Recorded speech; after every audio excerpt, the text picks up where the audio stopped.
یتعاقدون، اور اگر وہ دونوں تجھ پر اس بات کا دباؤ ڈالیں کہ تو میرے ساتھ شریک کرے جس کا تجھے علم نہ ہو، تو تو ان کا کہنا نہ ماننا، ہاں دنیا میں راہ چلنا جو میری طرف جھکا ہوا ہو،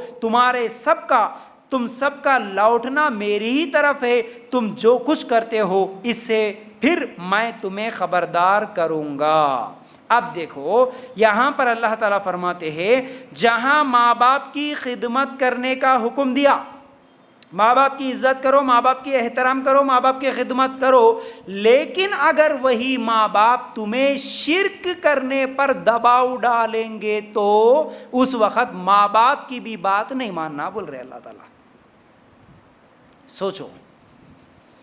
اگر وہی ماں باپ شرک کرنے کا حکم دے رہے، ماں باپ بول رہے ٹھیک ہے بیٹا، نہیں پہلے سے کرتے آ رہے، اب کرنا ہی کرنا ہے، نیاز کرنا ہے، درگاہ کے پاس جانا ہے، مردوں کے سامنے جھکنا ہے، فاتحہ دینا ہے، یہ تمام چیزیں ہیں پہلے سے ہم کر رہے، تم کو بھی کرنا۔ اگر بچہ بولا کہ نہیں امی نہیں ابا یہ غلط ہے، قرآن ہم لوگوں نے پڑھا، حدیث ہم لوگوں نے سنا، دیکھو یہ سب تمام چیزیں جہنم میں لے جانے والی چیزیں ہیں، ہم نہیں کر سکتے، اب ماں باپ بولیں گے گھر سے نکال، ہماری شکل نہیں دیکھنا، تو ایسا ہے ویسا ہے، کچھ بھی بولیں گے، کیا بھی بولیں گے۔ اب ایسے حالات میں کیا کریں؟ کئی لوگ سوال کرتے ہیں، کئی لوگ اس مسئلے میں پریشان ہوتے ہیں، ہم اکیلے ہیں۔ ابھی تھوڑی دیر پہلے ابھی میں یہاں پر بیٹھا ہوا تھا، ایک میسج آیا سیم یہی میٹر، ہمیشہ ہر 8 دن میں میرے پاس کوئی نہ کوئی کال، کوئی نہ کوئی میسج اس مسئلے کو لے کے آتا ہے کہ دیکھو ہمارے گھر میں اکیلی ہوں، عورت میسج کرتی ہے اکیلی ہوں، الحمدللہ مجھے سمجھ میں آ گئی بات، توحید پرست میں بن گئی ہوں، الحمدللہ شرک کیا ہے مجھے معلوم ہو گیا، لیکن میرے گھر میں سب کے سب شرک کرنے والے ہیں، مجھ پر دباؤ ڈال رہے، میں کیا کروں؟ کیا کرنا ہے؟ ہم اللہ کے قرآن کو مانتے ہیں، اللہ کا قانون، ہم مسلمان اسی لیے ہے کیونکہ ہم اللہ کے قانون کو مانتے ہیں۔ اللہ کے قانون کے جگہ، اللہ کے قانون کے خلاف اگر کوئی دوسرا قانون بتا رہا ہے، چاہے وہ میرے سگے ماں باپ ہی کیوں نہ ہو، میں رب کا قانون مانوں گی، رب کے باتوں کو مانوں گا، لیکن سگے ماں باپ کی بات کو بھی نہیں مان سکتا۔ بھائی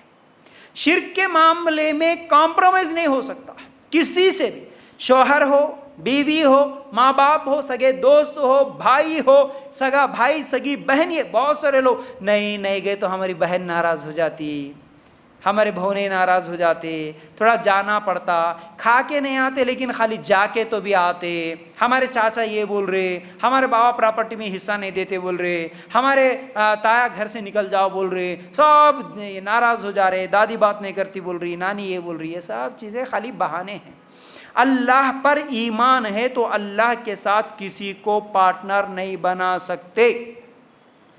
شرک نہیں کر سکتے، سب کو چھوڑ سکتے لیکن رب کے حکم کو نہیں چھوڑ سکتے، شرک کے معاملے میں نہیں۔ کیوں؟ اگر ہم مر گئے ٹھیک ہے، اب اگر ہم ان لوگوں کی بات مان کر کہ نہیں ماں ایسا بول رہی، باپ ایسا بول رہا، کیا کرنا، چلو تھوڑی دیر کے لیے ان کے ساتھ شرک کر لیں گے، بعد میں سمجھائیں گے، اگر تم مل کے ان کے ساتھ جا کے کوئی شرکیہ عمل کرے، اسی وقت تمہاری موت آ گئی تو کیا کرو گے؟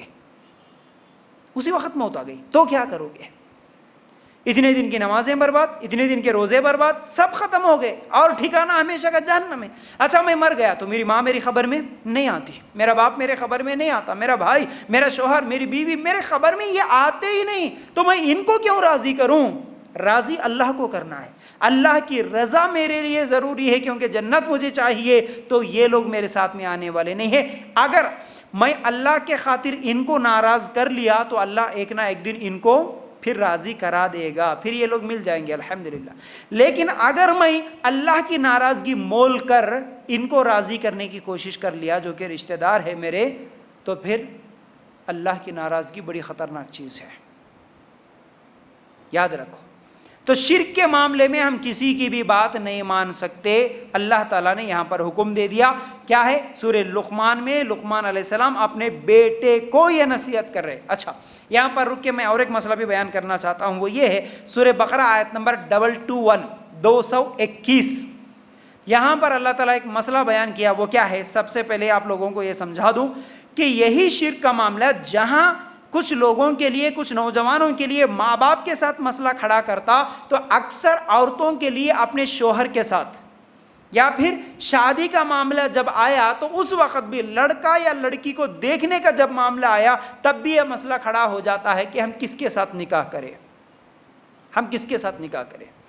یہ دلیل آپ لوگوں کے سامنے رکھ رہا ہوں میں۔ سورہ بقرہ آیت نمبر 221 کیا بول رہے اللہ تعالیٰ یہاں پر؟ شرک کرنے والی عورتوں سے